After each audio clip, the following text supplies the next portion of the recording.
अगर हम बात करें कि इसी तरह फिर वो किसी और रास्ते की तरफ भी निकल रहे हैं सर। मतलब कि ये हमारे लिए बड़ी अलार्मिंग बात है, ख़ासकर बच्चे जो हैं, आप एक उस्ताद हैं और आप एक प्रोफ़ेसर हैं, डॉक्टर हैं और आप वाइस चांसलर हैं।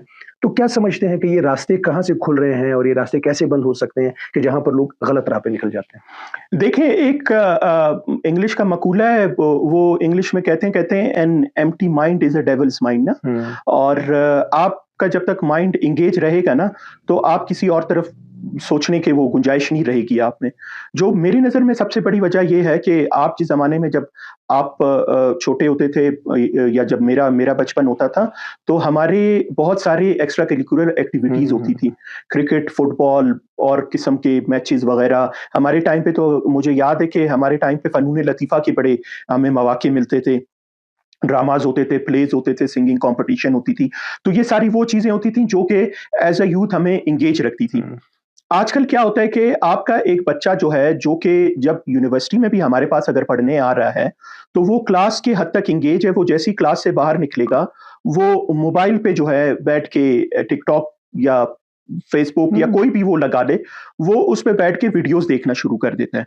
और फिर उसको समझ नहीं लगती, वो क्योंकि एक एल्गोरिदम के थ्रू चलता है, आप जिस किस्म की वीडियोज़ देखेंगे या जिस किस्म की वीडियोज़ आप लाइक करेंगे, वो आपको और ज़्यादा उसी किस्म की वीडियोज़ दिखाएगा। अब बलोच तो है, एक जज़्बाती कौम है, हुँ, और हमारे पाकिस्तान में तो हम सारे ही जज़्बाती हैं, लेकिन बलोच थोड़ा-सा फिर ज़्यादा जज़्बाती है। तो वो उनके सामने कोई भी एक जज़्बाती वीडियो अगर आ जाती है, वो उसको लाइक करते हैं, तो उसी तरह वो वीडियोज़ पे दर पे वो आना शुरू हो जाती हैं। और वो उसके एक ज़हनी, जिसे कहते हैं ज़हन-साज़ी, जिसका उसको खुद भी अंदाज़ा नहीं हो रहा होता, वो शुरू हो जाता है। और उसके अंदर एक जुस्तजू उठना शुरू हो जाती है। वो कहता है कि जी, मैं क्यों कुछ नहीं कर पा रहा, मैं क्यों कुछ नहीं कर पा रही, मुझे कुछ करना चाहिए, मुझे कुछ करना चाहिए। और वो उस कुछ करने में अगर वो और कुछ नहीं कर सकता, तो एक सबसे आसान उसके लिए रास्ता यही होता है कि वो देखता है कहीं पे कोई भी प्रोटेस्ट का कॉल हो रहा है, या कहीं पे कोई भी जलसा हो रहा है, और वो जाके उसको ज्वाइन कर लेता है।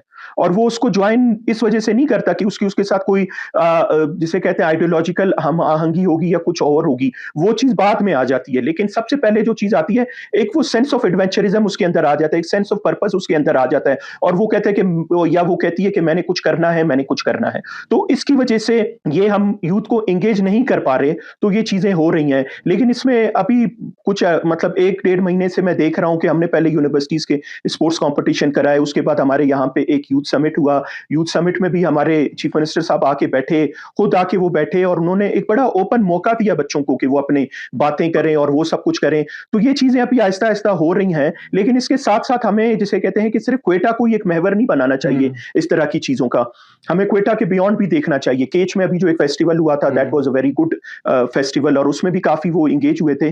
तो मैं तो ये समझता हूँ कि हम इनको अगर एंगेज रखेंगे, तो ये, और एंगेज हमने इनको ज़हनी तौर पे रखना है। अगर हम रखेंगे, तो ये किसी और तरफ नहीं भटकेंगे इंशाल्लाह। अच्छा, यहाँ पर डॉक्टर साहब कुछ अर्सा पहले हमने देखा कि एक वाक़या पेश आया जो कि नाखुशगवार था, जिसमें हमारी एक पीएचडी खातून, वो उसमें मुलविस आप खुद पीएचडी माशाल्लाह आपने की और यूके से की है और आप जानते हैं कि जब पीएचडी लेवल का एक बंदा होता है, तो उसकी एक नॉलेज, उसकी विज़डम वो एक आम शख़्स से काफ़ी चेंज होती है और बड़ी वो वास्ट चीज़ें उसको नज़र आ रही होती है। वो लेंसेज़ जो हैं उसके आँखों के सामने से वो हटे हुए होते हैं, वो क्लियर देख रहा होता है। तो क्या समझते हैं कि पीएचडी लेवल की अगर हमारी ख़ासकर बहनें अगर वो इस तरह की एक्टिविटीज़ में आ रही हैं, उनकी वजूहात क्या है डॉक्टर साहब? देखिए, ये इसमें सबसे पहले हमें बात ये समझनी चाहिए ना, कि वो कहते हैं ना कि इग्नोरेंस इज़ अ ब्लिस, कि मतलब जब आपको कुछ नहीं पता, तो आप बहुत खुश हैं। हुँ, आपको जैसे-जैसे पता लगना शुरू हो जाता है, तो आपके अंदर जिसे कहते हैं कि सेंसिटिविटी एक आ जाती है, एक चीज़ आ जाती है। वो तो होता है हर इंसान के अंदर। लेकिन ये अगर हम इस तरह लेबलिंग या ऑब्जेक्टिफाइंग करना शुरू कर दें ना, कि कोई एक दहशतगर्द वो पीएचडी है, या ये है या वो है, तो इसका इस चीज़ से, तालीम से इसका कुछ लेना-देना नहीं है। ठीक हो गया। आप अगर 9/11 के वाक़या देखें, 9/11 के वाक़ये में जो लोग थे, वो पायलट थे जो जहाज़ चलाते थे, हुँ, और बाकी इंजीनियर थे। उसामा बिन लादेन के साथ ऐसे-ऐसे लोग शामिल थे जिन्होंने लंदन स्कूल ऑफ इकोनॉमिक्स हुँ, से पढ़ा था। और एमल अल-ज़वारी खुद एक डॉक्टर हुँ, था, पीएचडी डॉक्टर था, बड़ा जिसे कहते हैं कि केमिस्ट था। तो इस तरीके के वो लोग होते हैं, और अक्सर इसी तरीके के लोग जो हैं, वो ज़्यादा इस तरीके के वो रास्ते पे वो चलने लगते हैं। क्योंकि इसके लिए शर्त सिर्फ़ 2 होते हैं। एक शर्त ये होता है कि जिस कॉज़ के लिए वो ग्रुप जो कर रहा है, आप अगर उस कॉज़ को राइट समझते हैं, और आपकी सोच उसके साथ मिलती है, तो आप ऑटोमैटिकली ना चाहते हुए भी उसके साथ आपका एक कनेक्शन बन जाता है। और फिर सेकंड लेवल पे ये होता है कि आपको एक देखें, ये जब जो होता है ना एक्सट्रीमिज़्म की तरफ हम जब जाते हैं, इसमें हमारे एक पुल फैक्टर्स होते हैं और कुछ हमारे पुश फैक्टर्स होते हैं। हाँ। और इसमें हमेशा सिर्फ पुश फैक्टर्स काम नहीं करते।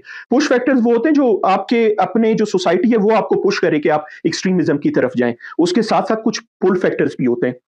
जब ये दोनों कंबाइन कर जाते हैं, तो उसके बाद कोई बंदा जो है वो इस रास्ते पे चलना शुरू कर देता है। पुल फैक्टर्स में आपके एक वो मुझे बड़ा चार्मिंग लगेगा, हीरोइज़्म का फैक्टर आ सकता हुँ। है, एडवेंचरिज़्म का फैक्टर आ सकता है, या I want to be a part of something new. ये सारे पुल फैक्टर्स हैं, ये भी इसकी तरफ कंट्रीब्यूट करते हैं।